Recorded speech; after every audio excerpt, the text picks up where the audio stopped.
begin the newspaper this morning with Nigerian News Direct. Nigeria's GDP grows by 3.19% in Q2 of 2024, and that is according to the Nigerian Bureau of Statistics. The Daily Trust is also talking about money. 21 states seek 1.65 trillion naira loans, despite 40% rise in FAC revenues. More on that from the Daily Trust newspaper. Blueprint leads with the economy. Tinubu excited as GDP rises to 3.19% in Q2. Services sector drives non-oil growth. More on that from the Blueprint newspaper this morning. The Daily Times is also talking about the economy. GDP growth. President Tinubu assures a stronger economic performance. Sign of good things to come. Well, we'll find out what you think about that. But the Vanguard takes another turn, talking about education. Outrage as the federal government pegs age for writing WASC at 18 years. The explanation on that from the Vanguard. I wonder what that means for child geniuses, but we'll get the details from the Vanguard newspaper this morning. Nigerian Tribune. The Patriots step up move for new Nigeria constitution. They're setting up a 17-man advocacy committee, and Kila is heading that team. On that from the Nigerian Tribune. And The Guardian. Tinubu hits at economic recovery amid inflation and deficit concerns. Most newspapers are looking at the economy this morning, but the Daily Independent is going to the aviation sector. Despite odds, Nigerian airlines get more aircraft to the delight of travelers. Air Peace United set for additional 10 aircrafts. More on that from the Daily Independent. And in business day, stock deals jump 44% on banks recapitalization. More on that from the Business Day newspaper this morning. And those are the newspaper headlines today. Well, those are the headlines this morning. And of course, everyone is talking about the economy, talking about this second quarter growth. And the president is obviously very excited about this because everyone has been talking about the economy in decline. But you do know that with all of these figures, it's great to see that our economy, there's some kind of growth, but everyone is rubbing their pockets. How does that impact my pockets? But it will, eventually it will. But the communication and the explanation to the Nigerian people as to how this is important to you is one that has to be looked at. But I'm going to take a look at the Vanguard newspaper, and that's because, well, this is a topic that has been going on. We had him on Channels TV's Politics Today, the Minister of Education, Tahir Maman, where he talked about this. But he had talked about it at another event, which I happened to be at. And at the event where he made the statement, there was an uproar in that particular hall.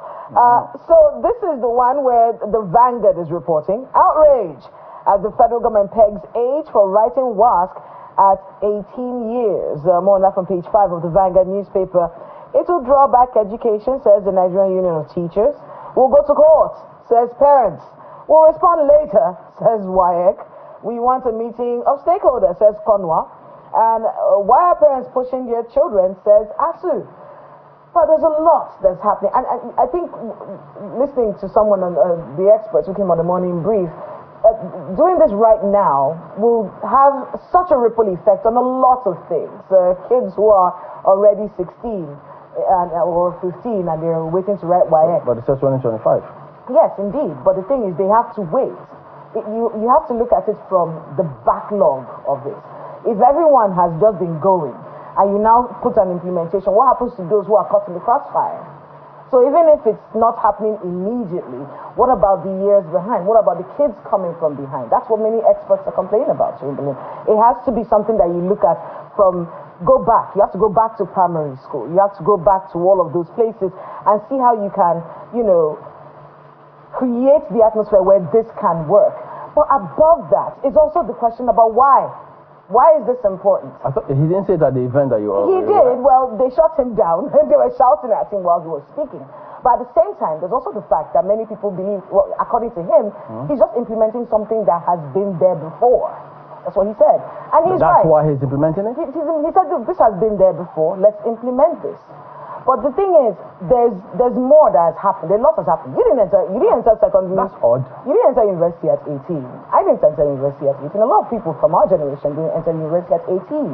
And I do remember that conversation came up at the time. Is she too young to go into school? Should she take a year? But at the time, it wasn't so emphasized. We were allowed to continue with our education as long as we had good grades and we were going. But is there more? So the minister does need to have more conversations about this. Is there more? Is there statistics? What are the figures driving this policy?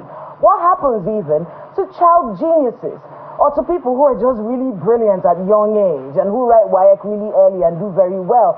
Is there something else that we don't understand about youth, young ages below 18, and their ability to do well in school, their ability to graduate and become, successful members of society? We see it around the world, special programs for kids who are younger, much younger than their peers, but doing excellently well.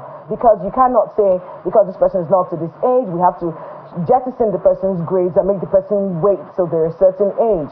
You have to make concessions for those things. I think it's a conversation that the minister has to have a little bit more on more platforms and explain more. You said they shut him down. Yeah, they shut him down when he tried to talk at that event. But I'm sure he can come to us. We'll not shut him down. We'll let him talk some more. Well, for those people, they didn't even want to hear his reason, they didn't even want to hear him. They were screaming, no. And he said, can I explain? No. They kept shouting him down. He can come here and talk more. Well, if it's just because the policy has been there before and so he wants to implement it, then probably not enough. But of course, the reason why the policy came through at that time, perhaps by extension, he might have subscribed to it if he wants to implement this because it was there before. That's because, there are several other policies that were there before that government is not also implementing because they didn't subscribe to it. So that's logically. But then, so clearly, jury's out on this particular matter. Yeah. And of course, sorry to cut you there, but just where the parents stand on this. Because for parents who have kids, like it's supposed to be implemented in 2025, you said? We're in 2024. If my kid is 16 right now, and is going to write WAEC next year at 17, they're saying he can't. He has to spend 1 year doing what? Well, parents can never be on the same page on this matter. It's a social matter, so people can never be on the same page. So, as the paper also highlighted, some persons have said they're going to go to court on this matter. So I think that might be a very good place where the matter will be determined. But I do not know if there will be accelerated hearing on that particular matter if they go to court. We'll see what happens about this one. And then that suggests that if that policy comes into place, it will be across board, nationwide, because education, the way it's handled in the country. But then there are other issues as well, because yes, people have argued what's the rationale behind that. So if it was there before and they're bringing it back now for those reasons they gave at that time, which needs to also be reviewed. If times have changed, if things are moving faster at a different level, do we actually need it? Did they actually take or feel the pulse of the people that they want to implement this for? So it's a democracy and ideas are supposed to contend. So if the people feel that no, this no longer should be the case, then they should listen to them. After all, it's like children. So they want what they want, of course, within the certain scope. But I think ASU also attributed that story. One of the writers there did say, ASU is saying, why are parents rushing their children? What does that mean, though? You can get more on that from page 5 of the Guardian. But just to buttress this point, I'm actually getting messages from parents right now. Someone says my son is 14 years and in SS3, ready to write WAEC and JAM. What will he be waiting for another 4 years to get to university? Well, look, there are different scenarios, different excuses, different reasons why people may not support this. After all, people write JAM and they don't get it the first time, the second time, so different scenarios. But then in that same education sector, there are other challenges which some people say are bigger problems that they need to address in that education sector. For instance, federal government colleges, unity schools, the reports indicate that the enrollment for those schools are dropping.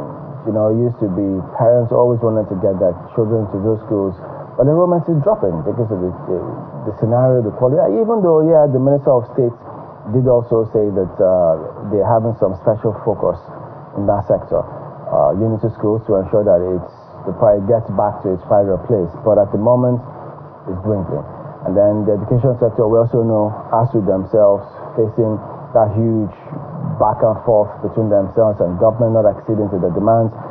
And so it's really, really, what do we use now? It is. Very important. It's important that the conversation is had. More clarity is needed on this matter, and the concessions that need to be made for special cases needs to be looked at as well. 99%, some people say, 99% online. They've been saying this, that many private schools don't do the primary 6 system. And I can agree in many ways, because I didn't do primary 6, you know. And then it also affects the admitting age for all the other schools. That means you have to increase the age you enter nursery, primary, so that by the time the person is ready for WAEC, he or she will be 18 years old. So it goes all the way back to the beginning of a person's education journey. So those ages now need to be more curated if that's what he really wants to do. But I'm sure that a lot will happen before then. Well, they were violating the 6-3-3-4 system at the time they were not doing primary 6. Well, so the thing is, many kids start going to university start writing JAM from SS1, from SS2. In fact, many parents start to put their kids in all those lessons, you know, just so the kid can get used to writing that level of exam. So when they write, but what usually happens is that when they write, many of them do well and gain admission into school, you know. So and this is when someone is in SS1. I remember I wrote my WAEC. I think I wrote JAM in SS2, and that was how I was able to. But I had to wait. I had to wait until I did SS3 before I entered. For primary school, where you're writing WAEC, for many primary schools, they start to. I said SS1. They start to write WAEC from primary school. You know, they start to earlier, just so you can be ready for secondary, just so you can be ready for. So it has to go back to secondary, then you now go back to primary and go back to nursery and see how you're getting these kids into school and checking the ages if that's what he wants to do. Well, I think it will be interesting to see how that plays out, because I mean, we'd like to hear the arguments. Will they argue, is anything in violation of the policy that exists for education at the time? How will those on the other divide argue? Are they not supposed to lobby the government to ensure that no, actually you need to change this policy because of the times that we're in, so that we can get. So all of those arguments will be interesting. They said they'll go to court, right? So I think that will be one of the places where this matter will be determined, since both parties seem to be digging their heels in on this particular matter. So there you go. All right, that's it. We're back in just a moment. Don't go away.